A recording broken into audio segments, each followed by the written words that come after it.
Makanya kita itu harus sadar, saudara.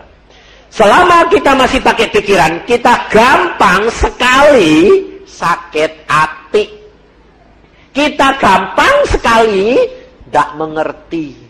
Kita gampang sekali menghakimi. Menilai, akhirnya saudara tahu, saudara dan akan menghakimi Tuhan. Karena apa? Pokok pangkalnya akhirnya bilang gini, mengapa Tuhan biarkan ini terjadi dalam diriku? Itu namanya ngakimi Tuhan. Saudara tahu? Ayo, semua pernah ngalamin tak? Cepat bertobat. Rugi kamu. Sebab apa? Sebab dengan salah pengertian dan kepahitan hati, kasihmu tidak sempurna. Tidak sampai-sampai.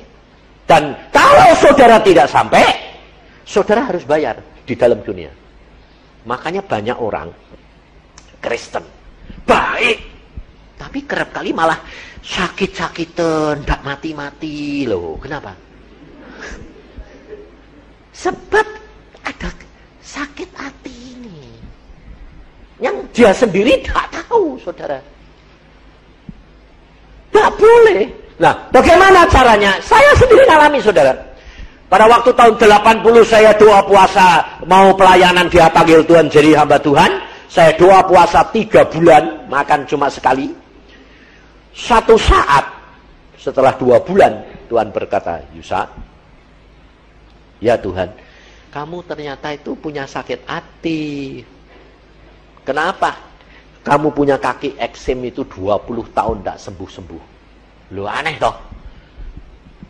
20 tahun saya pernah punya eksem. Kukunya itu sampai copot semua. Kayak orang kusta. Saya tidak bisa pakai sepatu.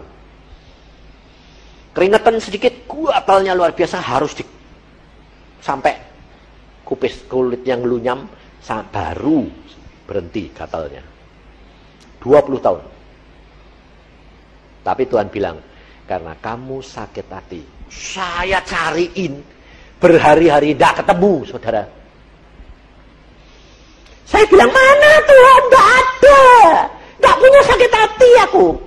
Lalu satu hari Tuhan berkata begini, kamu lihat hatimu. Loh, hati itu ternyata kayak sumur, saudara. Lubang gitu. Saya bilang, loh, kelihatan dasarnya gitu kok Tuhan. Tuhan bilang, tanganmu masukkan. Saya masukkan tangan saya. Loh, lah kok tidak sampai-sampai, kelihatannya pendek. Tuhan bilang, itu hatimu. Jauh dalam, lautannya lebih dalam hatimu.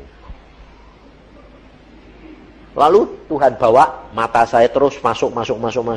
Di dasar hati ada hitam-hitam segini. Loh, kok ada hitam-hitam segini Tuhan? Ya, itu kepahitan, Tuhan bilang. Itu sumbernya penyakitmu itu. Loh, apa sih itu Tuhan?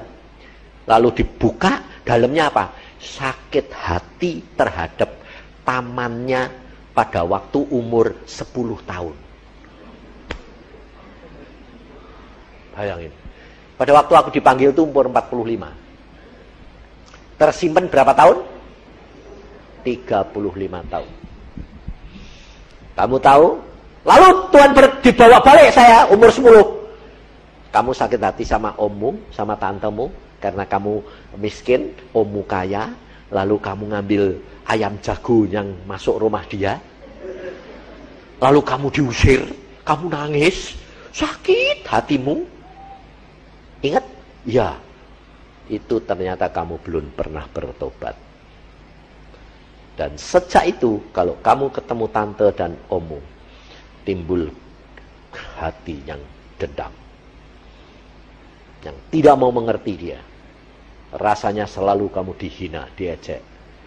Oh, cuma segini ini Tuhan. Iya, tapi itu menyebabkan sakit 20 tahun. Ngerti enggak? Bayarnya mahal enggak?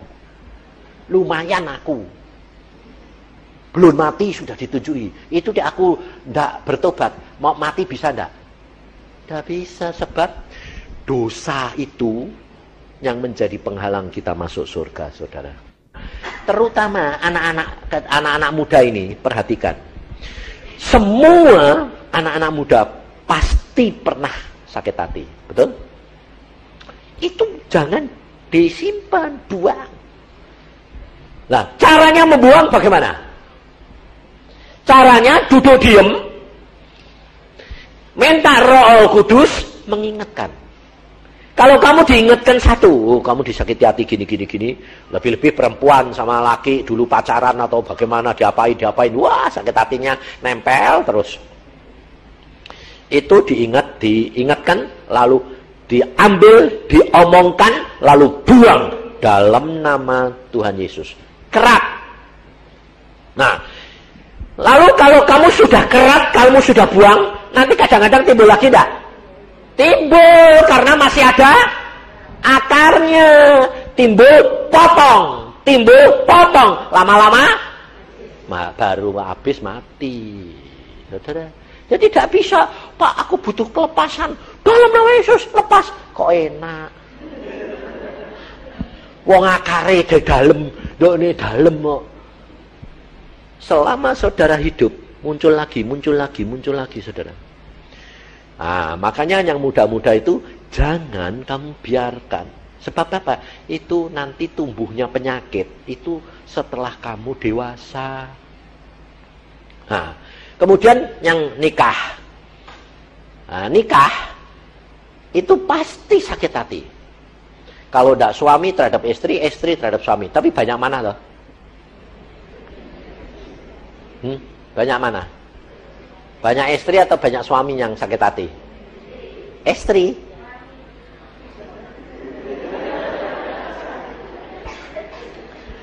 Dua-dua. Saya sendiri pernah. Tapi saya hilang. Sebabnya apa? Sudah diajari Tuhan. Istri saya, sakit hatinya sama saya segudang. Dulu. Sebab saya itu keras sekali dulu, saudara. Diubah oleh Tuhan luar biasa. Saya itu diktator, saya itu luar biasa menyakiti dia. Tapi untungnya dia hilang semua, sudah dihilangi. Makanya mekar dia. Loh, mekar itu ada dua loh. Karena frustrasi, karena seneng bisa. Frustrasi, mekar kenapa? Makan terus. Jadi yang mekar terus karena makan terus itu pasti frustrasi. Maka hati-hati, saudara. Nah, saya itu pernah disakiti hati. Nah, tapi tidak banyak, sedikit. Saya nyakiti hati lebih banyak. Nah, tapi saudara, itu harus benar-benar dikeluarkan. Kalau tidak, saudara membayar harganya. Nah, saya tanya, sakit kalau kamu disakiti hati, itu diizinkan Tuhan apa enggak? Nah, kenapa kok diizinkan?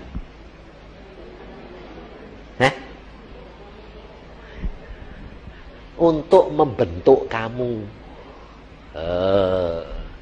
Tuhan itu punya maksud yang baik. Kalau kamu dibentuk tidak selesai-selesai, ya disakiti hati terus. Wong kamu yang degil, dablek. Nah, kita itu tidak sadar, saudara. Tuhan membuat orang itu disakiti hati, di penderitaan untuk mengubah. Saudara harus perhatikan, Tuhan Yesus menanggung penderitaan. Buat siapa? Buat saudara. Kenapa Tuhan Yesus mau menanggung penderitaan? Karena supaya saudara menyadari bahwa penderitaanmu itu tidak seberapa dibandingkan dia. Makanya pada waktu ibu saya mengalami itu, saya berdoa. Saya ajak Nani berdoa. Saya bilang, Tuhan, kenapa engkau tidak jawab Nani? Tuhan berkata apa? Lawang hatinya lebih condong sama ibunya daripada aku kok. Dia lebih bingung ibunya daripada aku. Nggak, kurang percaya. Loh kok aneh. Kurang percaya. Nah terus saya nggak bilang gini, Tuhan kasihani toh mamaku jangan gila gini-gini. Nggak. Saya cuma tanya apa yang dilakukan oleh Tuhan Yesus. Tuhan, menurut engkau mamahku ini sudah waktunya pulang apa enggak? Loh, ya toh. Tuhan bilang sudah. Nah, kalau sudah ya sudah, biar mati tidak apa-apa, mau masuk surga. Nah, saudara, itu tahu enggak hatimu di situ pada? Itu dinilai Tuhan, itu yang menyebabkan saudara itu tidak peka lagi. Maka dari itu hati ini harus benar-benar bersih. Belajar dari Tuhan Yesus. Apa yang dilakukan oleh Tuhan Yesus, itu lakukan. Jadi hati ini penting sekali, karena ini kuncinya. Nah, maka pada waktu saya mengatakan begitu, Tuhan berkata, sudah waktunya. Ya, oke. Sudah waktunya. Oke, Tuhan. Tapi Tuhan, kalau dia mati di Australia, anak cucunya di sini itu kira-kira 30. Mbok gotong ke Australia, mbok kasih duit, mbok bayari nyewa pesawat. Tuhan malah ngomongnya gini, lah maumu piye? Nah, lucu dah. Maumu piye? Nah, itu kan berarti Tuhan itu memperhitungkan kita. Kasihnya luar biasa. Makanya kalau saudara sakit hati tidak selesai-selesai terus, ya kamu dibiarkan menderita sampai puluhan tahun, akhirnya sadar bertobat. Dan rugi. Lebih baik cepat-cepat dibuang. Maka pada waktu itu saya bilang, mauku Tuhan, biar dia mati di Indonesia. Wes gitu tak. Oke, Tuhan bilang, oke. Nah, kalau oke, biar jangan mati di sana Tuhan, tapi mati di Indonesia. Ya. Nah, lalu Tuhan, dia kan sudah dianggap gila. Wong tiap seperempat jam muter-muter. Nah terus nanti di pesawat ngomong ngoceh muter-muter, kan ndok pesawat ribut. Bawa orang gila belum tentu boleh loh. Lalu Tuhan bilang, lah terus ya sembuhin dhisik to Tuhan. Lah engko mulai, gue dari sini mati gitu. Tuhan bilang apa? Ya kena loh. Bayangin saudara. Jadi buat Tuhan itu tidak masalah, saudara. Ya kena. Loh, entuk Tuhan, entuk. Ada entuk. Ganti aku tanya, terus kapan? Loh, tiba Tuhan itu aja mbok borong, sampai set. Tak jawab. Tuhan itu maunya apa? Selangkah. Tuhan itu akrab sekali. Nah, tapi saudara kerap kali gini toh. Tuhan itu maha tahu. Aku belum sembahyang aja sudah tahu. Jadi perlu apa sembahyang? Lah ya rugi kamu. Tuhan mau kita berperkara. Loh. Tuhan mau saudara dan saya berperkara. Supaya saudara dibenarkan. Itu Tuhan. Tuhan itu luar biasa. Lalu dia bilang, oke, nanti malam tak jamah. Ya sudah. Aku bilang, terima kasih Tuhan, amin. Saya telepon, siap, nanti malam dijamah. Oh, pikirannya adikku sama bapakku, sama kakakku bilang apa? Wah puji Tuhan, nanti malam dijamah. Terus? Siap. Gitu toh? Nggak taunya apa terjadi saudara. Sore masuk ke malam, mamai tambah teriak-teriak, gila nih malah ngetop. Dua diteriak-teriak, tahu terus dia bilang sakit luar biasa sampai jam 2 malam. Sampai ayah saya bilang gini, katane sembuh, mau dijamah, lah kok tambah ngetop gini. Nah, saya bilang karena kamu belum mengenal akan Tuhanmu. Tuhan itu memang suka bikin kejutan. Dan Tuhan itu paling suka buat ketegangan. Nah, sebab dia itu sutradara. Dia kalau bikin film, kamu kalau lihat film sing tegang sing malah seneng loh. Tahu bahwa mau dipukul di sana, kamu sampai turut-turut toh, alas loh. Oh, kamu lihat kok dia yang main kok kamu yang turut-turut. Nah, itu Tuhan tuh gitu saudara. Setelah jam 2 sudah ngetop, dia teriaknya itu sampai saumah kedengeran. Lalu Tuhan ini datang ngomong sama mamah, cuma ngomong gini, penderitaanmu itu belum seberapa dari penderitaanku. Kok sudah teriak-teriak kayak begitu? Ayo ngucap syukur. Dia kaget, ya betul Tuhan. Iya, kamu mesti. Aku menderita lebih dari itu 1000 kali daripada yang kamu tanggung. Tapi aku tidak teriak-teriak kayak kamu. Ayo, ngucap syukur. Dia ngucap syukur. Betul Tuhan, betul Tuhan. Nah, sekarang papa sama adik-adik saya sama kakak saya sembayangnya, lihat mamah kayak gitu sembayangnya bagaimana? Pasti ribut toh? Tuhan, kasihani dong Tuhan. Loh, kamu kasihan sama mamah, apa Tuhan sama kasihan sama mamah, kasihan mana? Hah? Oh, ngerti. Tuhan Yesus lebih kasihan toh? Nah iya, lah kok kamu ribut? Nah itu, karena kamu belum mengenal Tuhan. Tapi kalau saudara mengenal Tuhan, tidak usah ribut. Sebab dia sudah mengukur, tidak akan dibiarkan pencobaan itu melebihi dari kekuatannya. Pinter, ngerti lu ya. Ngerti toh? Tapi ngomel, lah itu gerutu. Dah kuat Tuhan lah. Kalau kamu bilang tidak kuat itu berarti kamu percaya tidak akan firman. Enggak, makanya tidak jadi-jadi. Saya ngalami semua. Loh. Lalu Tuhan berkata, ngucap syukur. Setelah dia ngucap syukur, teriak-teriak, ngucap syukurnya jadi teriak-teriak, orang-orang teriak-teriak nangis. Terus Tuhan bilang, sembuh, sembuh. Langsung saat itu sembuh. Sampai papa saya teriak-teriak, sembuh, sembuh aku. Tuh, baru dijamah Tuhan Yesus sembuh. Loh, Tuhan itu memang suka gitu saudara. Engkau itu kenal dia, engkau hatimu bersih, percaya sungguh sama dia, dia akan melakukan segala perkara. Jangan percayamu dibatasi dengan pikiran. Nah, sebabnya gini saudara, kita kerap kali itu mengenal akan sesama kita tidak sesuai dengan apa yang Tuhan mau. Contohnya, saya sama istri saya. Pada waktu di Australia, saya berkata, dia pada waktu kena serangan pembuluh darahnya pecah semua mau mati itu, dia bangun pagi, dia bilang gini, loh Yang, kamu ini kok lampu mau matiin? Loh lampu padangnya kayak gini, wong aku jam 4 sudah sembahyang. Kenapa lampu ini padang kok? Loh, gelap. Waktu saya lihat, wih, darah tok. Matanya itu darah semua. Lalu tubuhnya semua tak lihat, wih, dasternya itu darah semua. Oh, aku bilang, wos game ini kue.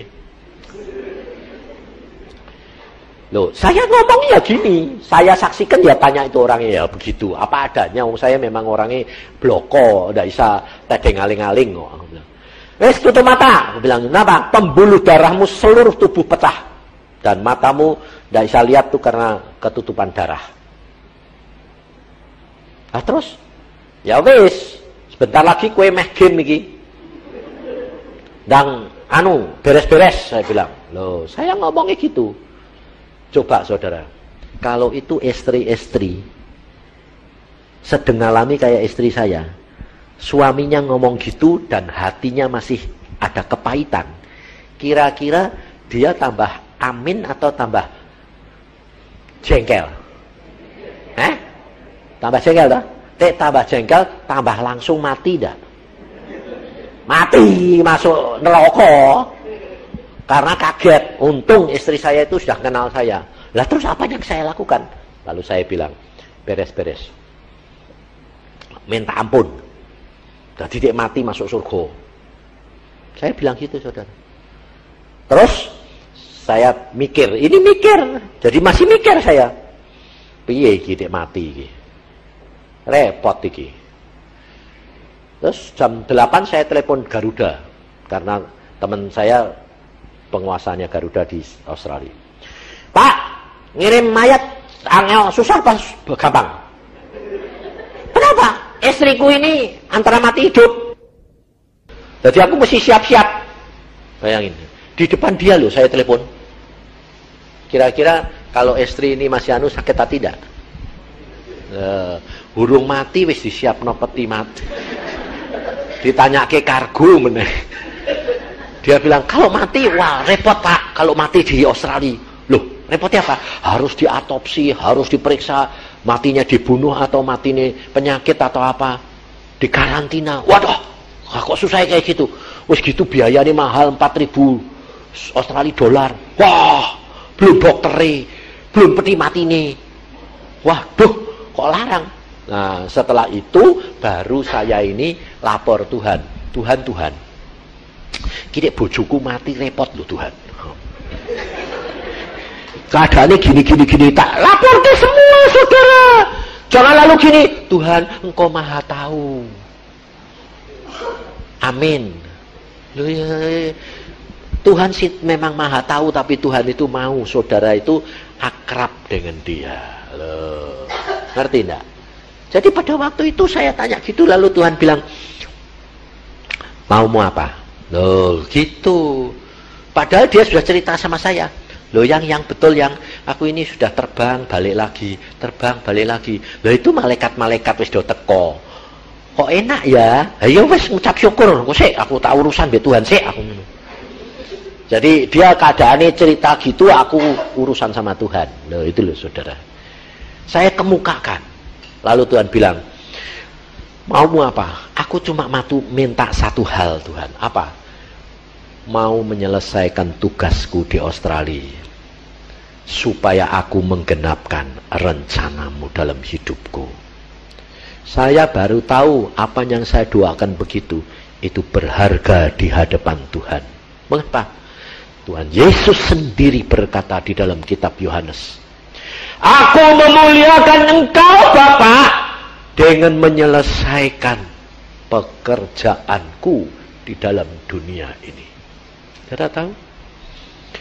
Jadi saudara dan saya harus punya motivasi hati yang selalu memuliakan Bapa. Jadi kalau saudara itu disakiti hati sama suami, istri, anak, sama orang lain, tujuan Tuhan apa? Supaya saudara berubah. Kalau saudara berubah, berbuah roh, kasih, Bapak dimuliakan enggak? Itu tujuannya saudara. Jangan saudara kira kalau engkau menginjil, engkau berkarunia, engkau membangkitkan orang mati, engkau disenangi orang jutaan, lalu itu dihitung Tuhan harganya mahal. Enggak. Kalau engkau berubah, menyatakan firman Tuhan di dalam hidupmu, seperti dikatakan, kalau engkau dianiaya, berkati, menjadi pelaku firman. Kalau engkau diejek, ucapkan syukur, berkati, doakan. Kalau engkau dimusuhin, berikan dia makan, berkati dia. Saudara, saya menjadi pelaku firman. Saudara menjadi pelaku firman, itu namanya apa? Memuliakan Bapak. Maka dari itu saudara kita harus menyadari bahwa kehidupan di dalam dunia ini, kalau saudara dan saya sudah dipilih oleh Tuhan, Tuhan punya maksud, punya tujuan dalam pribadi demi pribadi. Tujuannya apa? Supaya engkau mengasihi Yesus dan engkau akan tinggal di surga bersama dengan Dia. Dan upahmu besar. Maka dari itu saudara harus tahu rahasianya.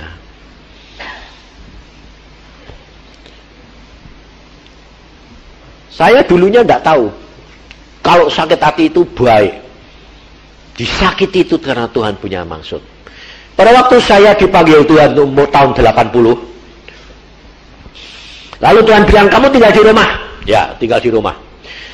Dan tidak langsung dipanggil saudara. Ternyata 3 bulan saya di rumah. Di rumah. nganggur, sembahyang, baca Alkitab, tidak dipanggil, tidak diapa-apain. Ternyata Tuhan itu punya maksud. Saya disakiti hati sama istri saya baru tahu. Belakangan baru, mau apa Tuhan?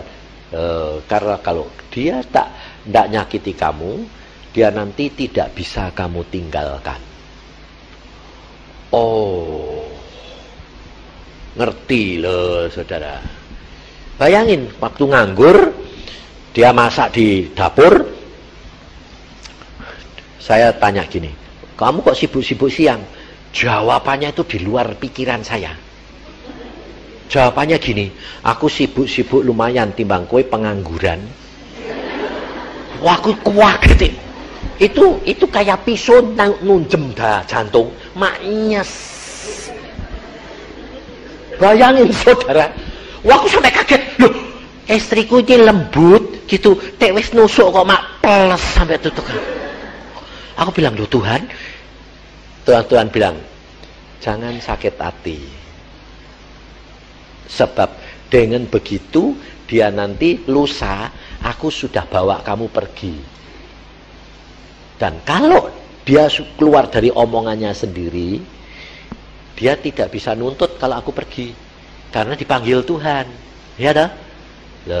Tuhan itu punya maksud luar biasa. Ngerti tidak saudara? Jadi kalau engkau disakiti hati, Tuhan pasti punya maksud untuk mengubah sana, untuk mengubah kamu. Dan rencana Bapakmu di surga kesampaian. Loh, tapi kenapa sampai sekarang kamu belum hilang-hilang sakit hatimu? Kok masih kamu simpen apa? Itu keakuan, saudara. Karena pikiranmu itu lebih dominan, bukan hatimu. Maka dari itu kita harus belajar dan cepat bertobat. Karena Tuhan melalui Rasul Paulus berkata, adalah kamu saling mengasihi sebagai saudara dan saling mendahului dalam memberi hormat.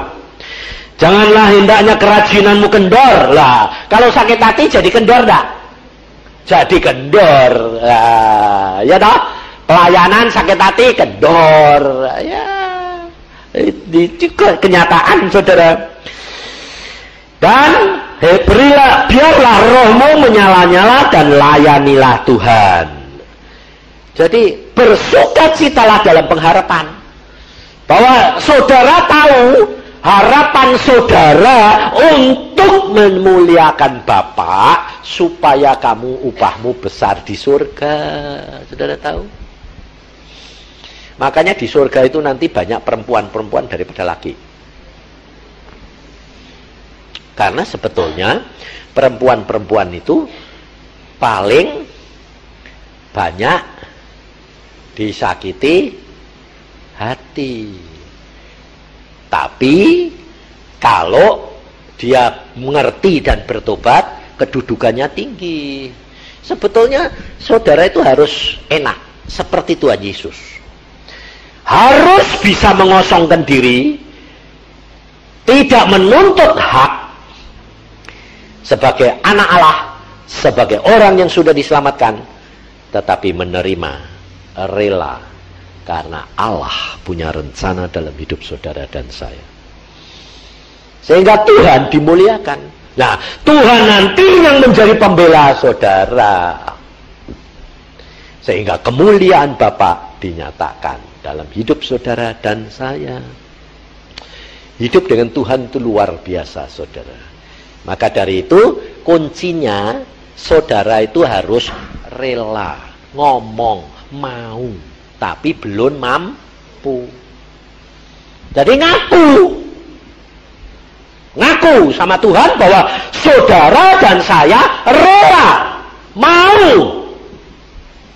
tapi aku tidak mempunyai kemampuan Tuhan. Siapa yang memampukan? Roh Kudus. Saudara dan saya minta pertolongan Roh Kudus. Saudara dan saya mampu melalui darahnya Yesus. Ini hidup kekristenan. Maka dari itu saudara kita tidak perlu takut dan khawatir. Ini ada istirahat tak, Linda? Ada minum-minum toh? Tidak ada loh. Nah, tidak usah istirahat lah ya. Bablas saja. Jadi, saudara perhatikan supaya kita ini bebas. Sebab ini waktunya sudah singkat, saudara. Saya dengar ada orang yang zaman tahun 50-an itu dengar dari Osborne. Osborne itu ternyata sudah pernah menubuatkan tentang Indonesia. Bahwa Indonesia ini nanti dipimpin oleh kepala negara yang begini, yang begini. Jadi sudah singkat waktunya kedatangan Tuhan. Saudara. Hamba-hamba Tuhan besar sekalipun sekarang bilang apa? Tahun 2000 tidak ada program. Tidak ada program. Jadi tidak merencanakan pergi kemana, penginjil kemana. Tidak ada program. Kenapa? Sebab tahun 2000 Tuhan berkata, itu bukan bagian manusia, itu bagiannya Allah. Maka dari itu, saudara harus siap-siap. Kalau tidak, saudara ketinggalan nanti. Saudara setengah mati di dalam dunia, bayar ini, bayar itu. Tapi saudara ketinggalan, percuma. Buang sakit hati. Tinggalkan semua. Dengan positif berpikir, pengharapan. Tuhan, biarkan aku ngalami semuanya ini. Karena Tuhan punya maksud. Membangun aku, supaya aku berbuah.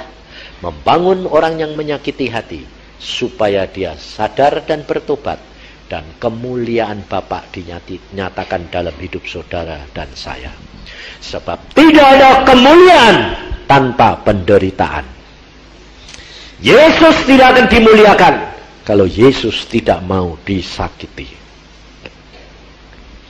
Maka dari itu, sediakan hati dan pikiran saudara. Bebaskan. Hari ini bertobat. Lalu kita minta pertolongan Roh Kudus dan darah Yesus yang membebaskan saudara dan saya. Ngerti?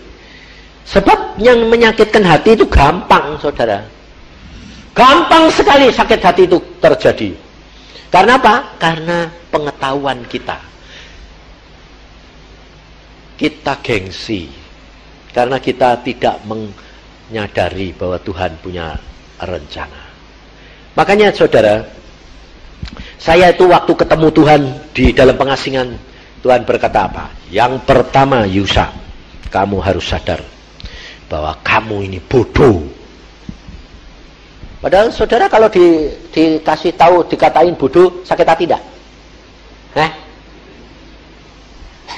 Padahal Alkitab mengatakan loh, cuma Alkitab itu kata-katanya lebih sederhana. Coba perhatiin di dalam ayat yang ke-16. Akhir. Janganlah menganggap dirimu pandai. Sebetulnya jangan menganggap dirimu pandai itu sebetulnya bodoh enggak? Hanya kalau dikatain bodoh kok kamu kok sakit hati. Wong Alkitab yang ngomong, jangan menganggap dirimu. Jadi kamu ini, lah serti dia bodoh, dunia ini bodoh. Makanya kamu tuh mesti ngomong, perkatakan firman ini untuk dirimu. Saya setiap kali saudara mesti ngomong gini, aku bodoh, aku tidak punya apa-apa. Jadi kalau orang bilang, apa Yusa? Wong sekolah Alkitab ora. Ya ora apa-apa, memangnya bodoh. Betul. Nah, kamu bisa gitu dah? Lu kok hehehe. Jadi kalau istri suami bilang kamu bodoh, kamu harusnya bagaimana? Nah, memangnya bodoh. Kira-kira kalau suami ngomongin kamu bodoh, ya memang makanya aku punya suami kamu karena kamu lebih pinter, lumayan tau tidak ya aku malah bodoh tau. Kira-kira suami ini tambah marah atau tambah enggak? Tapi kalau bilang sombong amat, sakit hati enggak? Sakit hati, saudara. Saya nggak pernah sakit hati kok. Kenapa? Memangnya bodoh. Kenapa? Tuhan sih ngomong. Makanya nanti sore saudara, nanti sore itu saya disuruh ngasih saudara apa? Apa yang saya dapat dari Tuhan, saya disuruh memberikan kepada saudara. Karena nanti sore itu harus ada pemulihan keluarga demi keluarga. Cuma saya diberikan oleh Tuhan, saya akan berikan kepada saudara. Cuma ini jumlahnya tidak banyak. Hanya sekitar 500. Jadi saya cuma minta setiap keluarga itu cuma 1. Nah, nanti bisa difotokopi toh. Kemudian yang di sebelah kanan itu tongkat, yang di sebelah kiri itu pedang. Tongkat itu Roh Kudus, yang sebelah kiri itu pedang itu firman. Yang di tengah itu seperti bait Allah, itu saudara dan saya. Hatimu harus diisi benar-benar. Makanya itu siapkan. Soalnya apa? Kalau tidak, saudara tidak akan sampai kepada akhirnya. Sampai lucu, sampai saya bilang, loh Tuhan, ini kok dari dulu engkau beri tahun 80 kok baru sekarang. Ada waktunya semuanya itu. Jadi saya tidak mau melakukan sebelum Tuhan perintahkan. Karena jalan satu-satunya yang bisa membawa saudara dan saya sampai adalah pimpinan Roh Al-Kudus. Tuntunan dia, pimpinan dia dan firman, itu yang menyebabkan saudara dan saya tiba kepada kemuliaan Bapa. Amin.